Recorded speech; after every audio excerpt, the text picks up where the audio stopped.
ఇప్పుడు మనం కాకరకాయ పచ్చడి ఎలా చేయాలో చూద్దాం. ఇలా ఫస్ట్ కాకరకాయలు ఇలా ముక్కలుగా కోసుకోవాలండి.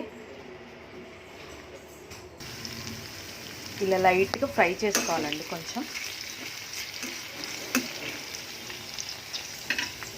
ఇలా ఫ్రై చేసుకొని పక్కన పెట్టుకోవాలండి. ఇలా ప్యాన్లో నూనె పోసుకోవాలండి. మళ్ళీ ఇలా తాలింపు వేసుకోవాలి.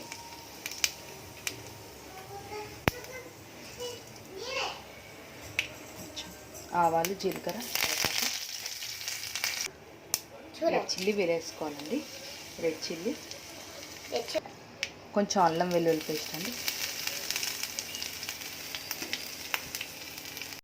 ఇందాక మనం ఫ్రై చేసి పెట్టుకున్నాం కదండి, ఇవన్నీ ఇందులో వేసేయాలండి.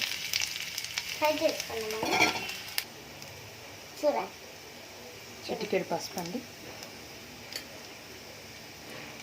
కొంచెం సాల్ట్, కొంచెం చింతపండు పులుసు అండి,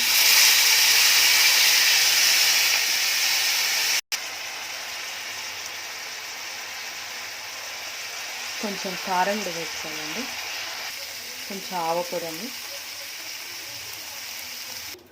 ఓకే అండి, కాకరకాయ పచ్చడి రెడీ. మా ఛానల్ కనుక మీకు నచ్చినట్లయితే లైక్ చేయండి, షేర్ చేయండి, సబ్స్క్రైబ్ చేయండి. Thank you for watching.